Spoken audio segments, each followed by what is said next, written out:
Welcome बेटा हमारे channel talent institute of science Deoria में। आज हम आपको सेट 11th का पहला चैप्टर सेट्स स्टार्ट करने जा रहे हैं बेटा। सेट्स, ठीक है ना। ये इंग्लिश मीडियम वाले सीबीएसई बोर्ड के लिए बन रहा है ये वीडियो, सीबीएसई और आईसीएसई, ठीक है बेटा। सीबीएसई और आईसीएसई के लिए बन रहा है वीडियो, ठीक है ना बेटा। इसमें हम पहले आज स्टार्ट करने जा रहे हैं 11th का पहला चैप्टर जो है sets. Sets, what is sets? बहुत ही इंटरेस्टिंग चैप्टर है सेट, बहुत ही इंटरेस्टिंग। इसमें जब तक ये नहीं पढ़ेंगे तब तक हम लोग को पता नहीं चलेगा रिलेशन क्या होता है, फंक्शन क्या होता है।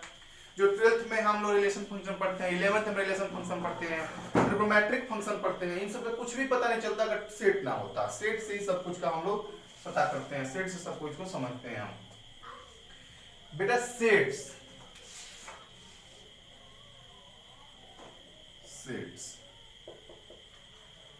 सेट्स की जब हम बात करते हैं तो सेट्स का अपरूप क्या होता है, जैसे देखिए उसका अलग अलग नेम होता है, अलग अलग तरह से आप डिफाइन कर सकते हैं।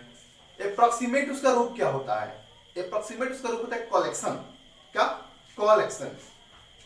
देखिए कैसे, ये मात्र 3 to 4 वर्ड से मिलकर बना होता है। देखिए किस किस वर्ड से। पहले इसका डेफिनेशन पहले इसका इन्वेंशन कौन कहते हैं ये देख ले बेटा। इन्वेंशन थे इसके जॉर्ज कैंटर।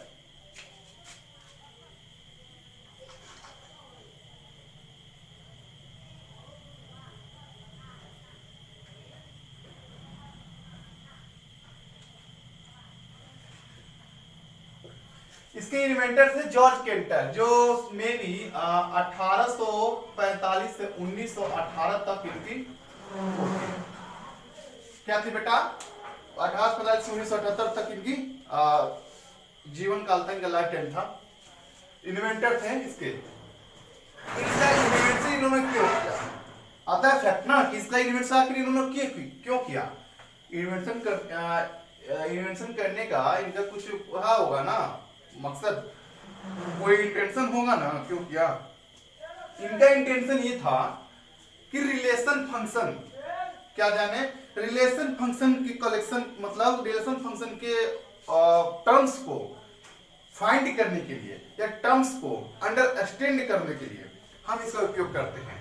वो उस समय एक ट्रिग्नोमेट्रिक मतलब ट्रिग्नोमेट्री के किसी फंक्शन पे वर्क कर रहे थे, तब उनको इस चीज की जरूरत पड़ी। किस पे वर्क कर रहे थे? ट्रिग्नोमेट्रिक किसी फंक्शन पे, ट्रिग्नोमेट्रिक फंक्शन, ट्रिग्नोमेट्रिक फंक्शन, ये इस पे वर्क कर रहे थे ट्रिग्नोमेट्रिक फंक्शन पे। तो इनको इसकी जरूरत पड़ी, ठीक बेटा। तब वो क्या किए, इसका करने लगे, इसका इन्वेंशन किए सेट्स का। अब देखिए हम जब यहां तक ये जान गए सेट क्या मतलब सेट का इन्वेंशन किसने किया, क्यों किया गया। अब जान गए सेट होता क्या है आखिर। जब ये जान गए कि सेट का इन्वेंशन कौन किया, तो अब ये जानेंगे ना कि सेट होता क्या है आखिर। तो सेट, इसका डेफिनेशन क्या होता है बेटा? वेल डिफाइंड डेफिनेशन इसका देखा जाएगा। देखिए इसका डेफिनेशन होता है द कलेक्शन ऑफ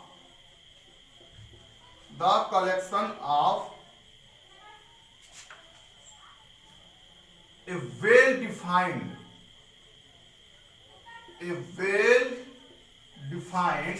object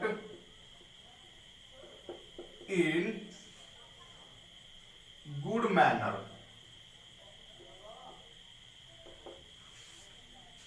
अब देखिए इसमें सबसे इंपॉर्टेंट क्या है? सबसे इंपॉर्टेंट है वेल डिफाइंड। वेल डिफाइंड क्यों इंपॉर्टेंट है बेटा? वेल डिफाइंड इसलिए भी इंपॉर्टेंट हो जाता है कि हम कलेक्शन तो कुछ भी ले सकते हैं, कलेक्शन कुछ भी ले सकते हैं, कोई भी कलेक्शन लेंगे तो क्या कोई भी कलेक्शन सेट होगा? नहीं होगा। क्यों नहीं होगा? कि देखिए अब मानिए कि आप यह क्राउड ले लें कोई, तो सेट हो जाएगा? नहीं होगा।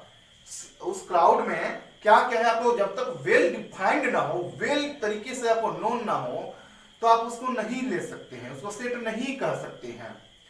The collection of A well defined object in a good manner, इसका मतलब हुआ किसी एक रूप से संग्रहित अच्छे क्रम में लिखा हुआ तत्व या लिया गया तत्व। देखिए, the collection of well defined object in a good manner, मतलब इसमें थ्री वर्ड आ रहे हैं इंपॉर्टेंट। देखिए क्या कलेक्शन आ रहा है, well defined object and good manner, इन्हीं तीनों से मिलके क्या बनता है बेटा, सेट्स बनता है। इन्हीं तीनों से मिलके सेट्स फॉर्म होता है। ठीक बेटा, आइए इसका एग्जांपल भी देखिए क्या होता है example.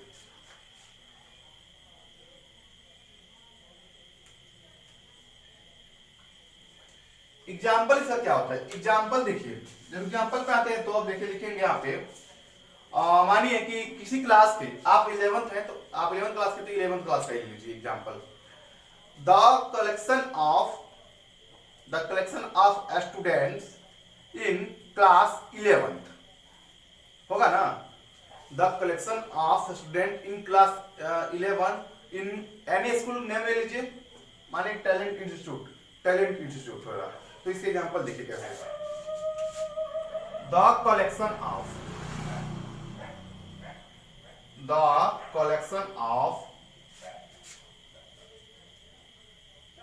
Students of class 11 in talent institute,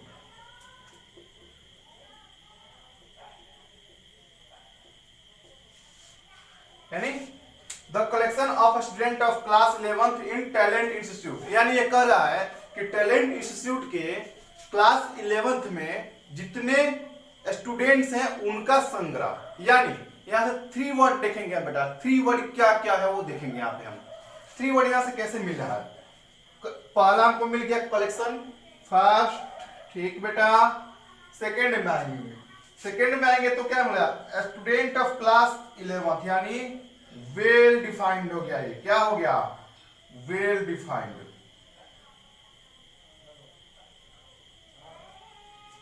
यहां पे कलेक्शन मिला, यहां पे वेल डिफाइंड मिल गया। जब नेक्स्ट में आएंगे तो टैलेंट इंस्टीट्यूट क्या है, एक गुड मैनर है, तो यहां पे 3 मिल गया।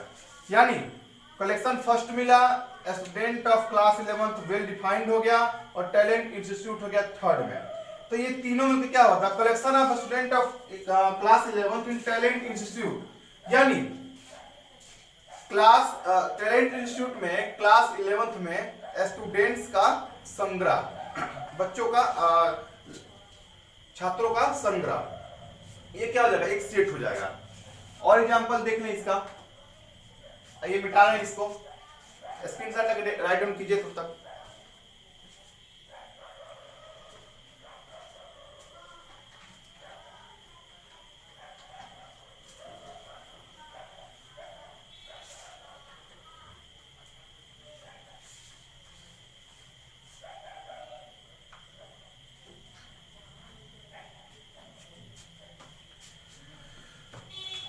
इसका एक और एग्जांपल ले लें हम,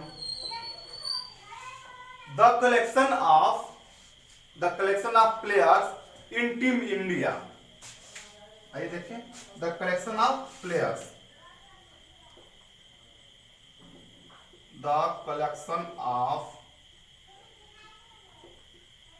प्लेयर्स इन टीम इंडिया, यानी ये कह रहा है कि टीम इंडिया के खिलाड़ियों का संग्रह, टीम इंडिया में खिलाड़ियों का संग्रह। यानी देखिए यहां से कलेक्शन हमको पहला मिल गया, क्या मिल गया, पहला मिल गया बेटा। यहां पे प्लेयर्स वेल डिफाइंड है, कैसे वेल डिफाइंड है ये बता रहे हैं। टीम इंडिया, गुड मैनर, ये थर्ड हो गया, ये सेकंड हो गया। जहां भी ये तीनों मिलने लगे, जहां कलेक्शन मिले, वेल डिफाइंड मिले, गुड मैनर मिले, उसको क्या कह देंगे, यही सेट है बेटा, यही सेट है, यही है सेट, इसको अलावा कोई हो ही नहीं सकता। यानी जहां पे थ्री टर्म्स मिलने लगे, वो क्या हो जाएगा बेटा, सेट्स हो जाएगा। ठीक है, कलेक्शन तो है, आपको कलेक्शन में कोई झंझट नहीं है। दूसरा वेल डिफाइंड कैसे, प्लेयर्स, प्लेयर्स कहा है, यहाँ पे कुकर्स तो नहीं कहा है ना, यहाँ पे स्टूडेंट्स नहीं कहा है ना, यहाँ पे टीचर्स नहीं कहा है ना, यहाँ क्या कहा है, प्लेयर्स कहा है। एक स्पेसिफिक कम्युनिटी, एक स्पेसिफिक कम्युनिटी है ये, क्या है, स्पेसिफिक कम्युनिटी है। कम्युनिटी क्या है, प्लेयर्स की कम्युनिटी है ये, एक स्पेसिफिक कम्युनिटी है बेटा, प्लेयर्स। अब देखिए यहां से वेल डिफाइंड हो गया।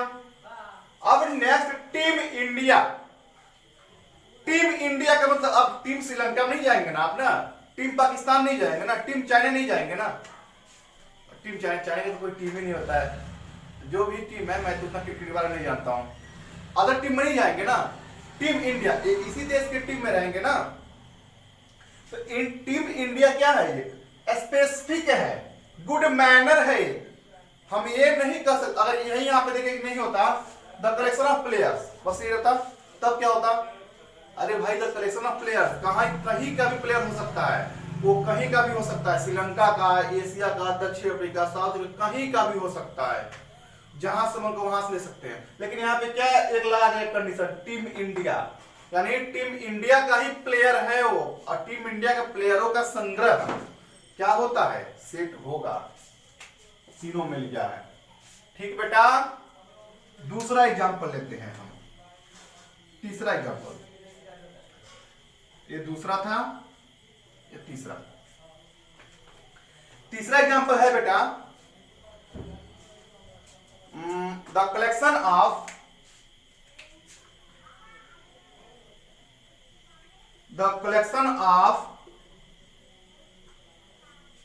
Of DGP, the collection of DGP in India. अब देखिए बेटा, इसमें भी थ्री हम टर्म्स देखेंगे, क्या, कलेक्शन, वेल डिफाइंड और क्या, गुड मैनर्स। तो बेटा कलेक्शन देखने के लिए, कलेक्शन हमको पहले मिल गया, यहाँ पे ये देखेंगे, यहाँ पे क्या मिल गया, कलेक्शन, पहला टर्म्स हमको गेट फाइंड कर लिए हम बेटा। अब दूसरा है डीजीपी, डीजीपी, अब देखिए DGP director general of police रहेगा यहाँ पे, तो हम ये नहीं कर सकते हैं ना कि अरे भाई ये कोई एसपी है, डीएसपी, ये नहीं कर सकते हैं ना, किसी को नहीं जैसे डीजीपी ना, डीजीपी है, एक स्पेसिफिक है, एक स्पेसिफिक है, यानी वेल डिफाइंड है, हाँ डीजीपी ही होंगे। ठीक, तो ये क्या होगा, वेल डिफाइंड। थर्ड में आइए क्या, team India, team India, India, India country, देश, यानी ये क्या है, एक गुड मैनर है। क्यों गुड मैनर, देखिए आप, पहला हम देखे क्या बेटा, पहला देखे था कलेक्शन, यानी कलेक्शन हुआ। दूसरा देखे डीजीपी, डीजीपी क्या है, वेल डिफाइंड है। और इंडिया यानी गुड मैनर्स में, भारत के ही डीजीपी, यानी कह रहा है कि भारत के सभी डीजीपी का संग्रह है ना। तो क्या होगा, यहाँ पर तीनों मिल गया, तो ये क्या हो जाएगा, यहाँ पे सेट हो जाएगा।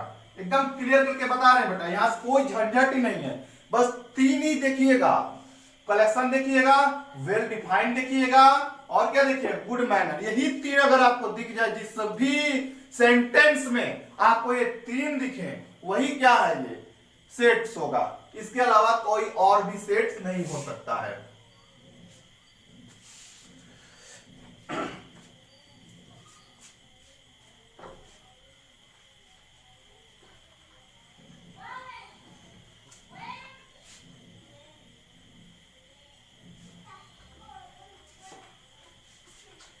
देख लिया जाए कुछ एग्जांपल्स इसमें का, बुक्स में दिया है बेटा।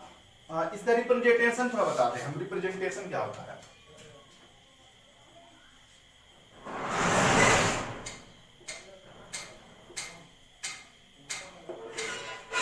बेटा सेट को ऑलवेज किससे डिफाइन कर, ऑलवेज किससे रिप्रेजेंट करते हैं, सेट को ऑलवेज रिप्रेजेंट करते हैं कैपिटल लेटर से, और सेट के एलिमेंट को स्मॉल लेटर से। नोट करके लिख लीजिएगा यहां पे बेटा, पहला नोट क्या होगा, the set is always represented as, the set is always represented as क्या, कैपिटल लेटर,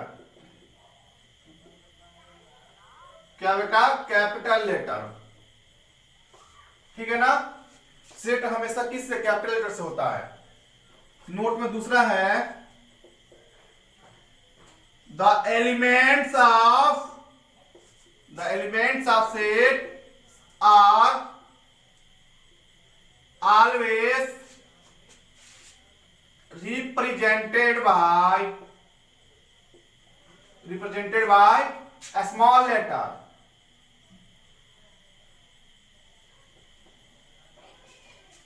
यानी ये कह रहा है कि जो सेट होगा वो किससे रिप्रेजेंट किया जाएगा, उसको कैपिटल लेटर्स किया जाएगा, और जो सेट का वो होगा एलिमेंट्स, उसको क्या किया जाएगा, स्मॉल लेटर से रिप्रेजेंट किया जाएगा। ठीक है बेटा, आइए थोड़ा इसका और एग्जांपल देखते हैं आगे चल के इसका।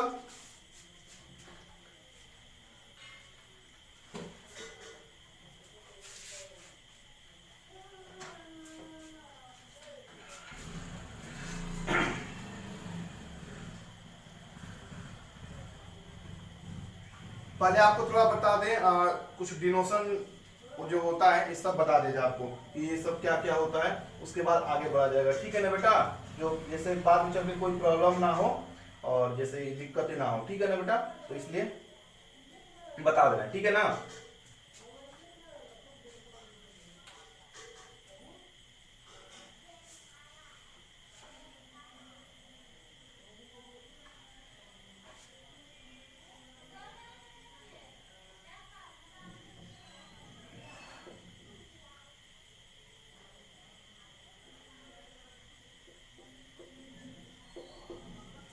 सम नंबर डिनोशन,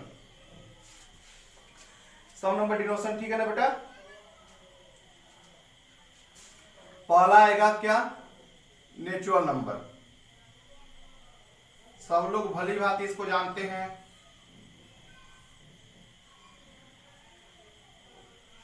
नेचुरल नंबर। दूसरा क्या आता है, जेड, जेड का होता है सेट ऑफ इंटीजर, ये भी सेट ऑफ नेचुरल नंबर हो जाएगा, set of natural number, set of integer.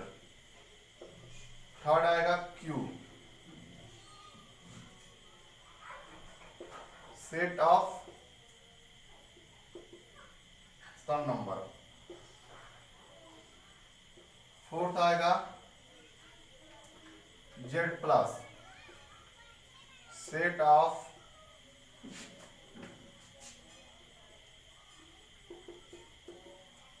Positive integers,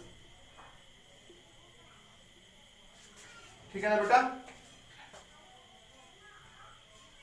एक और सेट आएगा, सेट ऑफ रियल नंबर।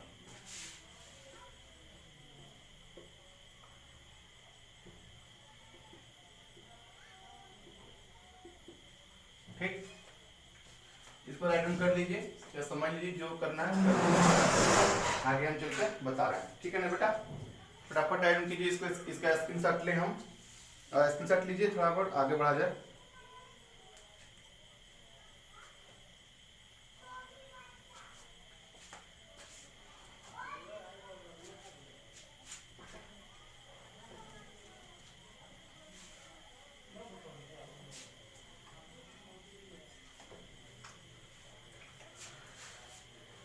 बेटा जब हम आगे आते हैं तो क्या आता है, जब ये हो गया तो अब देखिए जो हम सेट का रिप्रेजेंटेशन पढ़े उसमें ये एक और टॉपिक है कि सेट को किस तरह से रिप्रेजेंटेशन उसका किया जाता है, कौन कौन से मेथड होते हैं।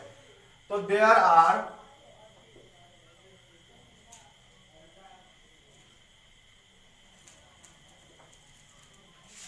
are two types of representation. There are two types of representation of set.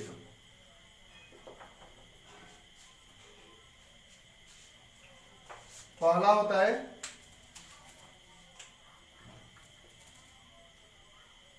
Roster form.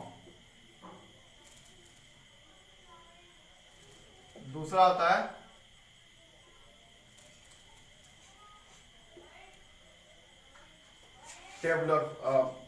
Tabular form होता है। सेट बिल्डर रोस्टर और टेबलर एक ही कहते हैं बेटा, रोस्टर और टेबलर एक ही कहते हैं। Tabular form. दूसरा इसका होता है सेट बिल्डर।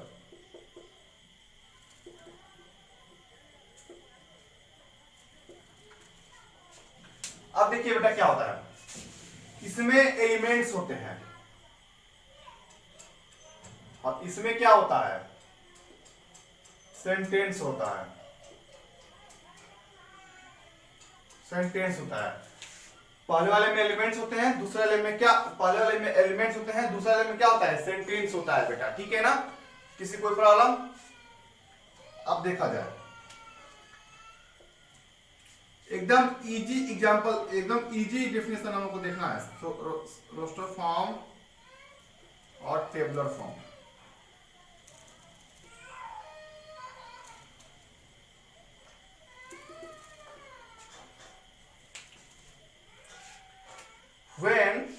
when चल के जाए, इसे डेफिनेशन किया जाए, when we collect elements in a good manner, in a good manner and form set, ठीक। When we collect elements in a good manner and form set, ये क्या कहलाता है, रोस्टर फॉर्म कहलाता है। कैसे देखिए, अब मानिए कि एग्जांपल दिया है यहाँ पे, the collection of all vowels in alphabets, तो क्या होता है, a e i o u, a e i o u, in all vowels होते हैं, तो ये क्या हो जाएगा, रोस्टर फॉर्म हो जाएगा। ठीक है ना बेटा, यही होता है हमारा रोस्टर फॉर्म। ठीक। अब देखिए टेबुलर फॉर्म क्या होगा, सेट बिल्डर फॉर्म क्या होगा। सेट बिल्डर से ही समझ में आ जा रहा है, सेट बिल्डर से ही समझ में आ रहा है, सेट बिल्ड करना। ठीक है ना, सेट बिल्डर फॉर्म क्या होगा। अब इसी को, इसी एग्जांपल लेंगे हम, सेट बिल्डर फॉर्म है, वहां से बताएंगे आपको। ठीक है ना, दूसरा आता है क्या, set builder form.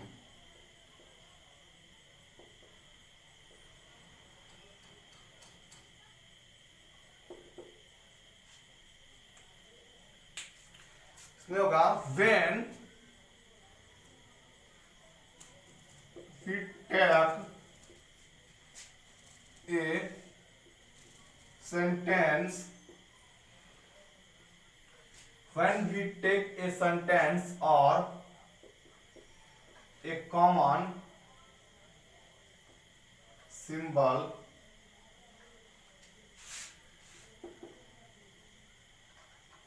when we take sentence or a common symbol is called set builder form।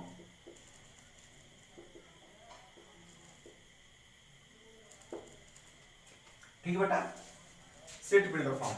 अब इसी को हमको अगर सेट बिल्डर फॉर्म लिखना है, इस एग्जांपल को हम कैसे लेंगे, इसका देखिए एग्जांपल है ए ई आई ओ यू दिया है। ठीक है ना बेटा, तो ये क्या है, अल्फाबेट्स है ना, अल्फाबेट्स के क्या है, वॉवेल है ना। ठीक, तो यहां पे लिखेंगे सेट कोई भी ले लीजिए, ए ले लीजिए, ए इक्वल टू एक्स। ठीक, ध्यान दीजिएगा, एक्स यानी सिंबल, देखिए वहां पे लिखे common symbol, a equal to x. ये क्या होता है, सच डेट, इसको सच डेट कहते हैं, सच डेट, ऐसा की, यानी एक्स ऐसा है, एक्स इज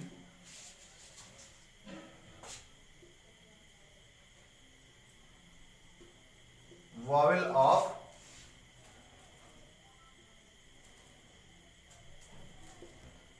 अल्फाबेट्स, यानी तो x is vowel of alphabets, तो क्या लिखेंगे यहाँ पे, ये नहीं रहेगा, पहले हटाइए इसको, x is vowel of alphabet, यानी यहाँ पे जब इसको लिखेंगे ऐसे, इसी को अब इस फॉर्म में लिख रहे हैं, देखिए अब इसको ये क्या हो जाएगा, ये x हो जाएगा।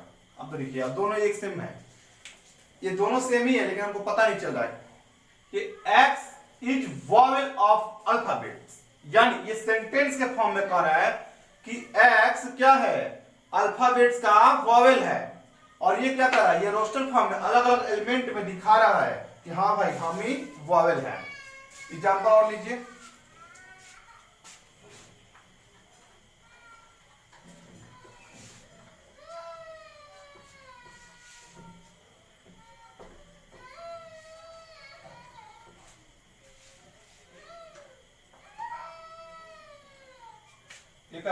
दूसरा एग्जांपल लीजिए, द सेट ऑफ,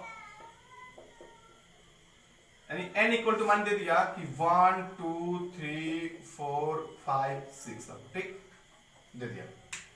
तो ये क्या है, ये रोस्टर फॉर्म है, रोस्टर फॉर्म है, ठीक है बेटा। दूसरा दे दिया, अगर इसको यही सेट बिल्डर फॉर्म में लिखना है तो क्या करेंगे, आप इसको लिखेंगे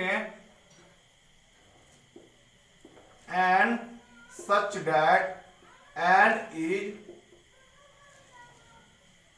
इज नेचुरल नंबर, ठीक। क्या है दिया यहाँ पे 1 2 3 4 5 6 बाउंडेशन दिया है, 1 लेस देन इक्वल टू कितना f 6, ठीक है ना। यानी जो n जो है, तो ये x क्या होता है, ये एलिमेंट लेते हैं इसका, ठीक है ना। यानी x की जो वैल्यू है 1 से greater equal to and greater than equal to और x से लेस देन इक्वल टू, यानी 1 भी इंक्लूड है और 6 भी इंक्लूड है। देखिए यहाँ पे 1 भी इंक्लूड है, 6 भी इंक्लूड है, और यहाँ पे केवल 6 नहीं होता तो क्या लिखते हैं, केवल ये हटा देते हैं, ये हटा देते हैं, ठीक। तो क्या तभी होता 6 नहीं है यहाँ पे, तो यहाँ पे 6 है तो क्या करेंगे, ये लगा देंगे, ठीक। तो ये क्या हो गया, ये सेट बिल्डर फॉर्म हो गया, बिल्डर फॉर्म, और ये रोस्टर फॉर्म। तो बेटा ये हम अब नेक्स्ट वीडियो में आपको बताएंगे इसका पार्ट्स, जैसे सेट का अलग अलग पार्ट बताएंगे कि मतलब सेट का टाइप्स कितने होते हैं, क्या क्या होता है इसमें, वो अलग अलग बताया जाएगा। आप हमारे चैनल को सब्सक्राइब, फॉलो एंड लाइक करते रहिए। जो नए हमारे चैनल पर सब्सक्राइब, बेल आइकन भी दबाएं, और 9110186950 ये हमारा कांटेक्ट नंबर है, इस पे आप लोग कांटेक्ट कीजिए और जो क्यूरी हमसे पूछिए बेटा, ठीक है ना बेटा। तो आगे हम बनते इसी वीडियो के साथ, थैंक यू।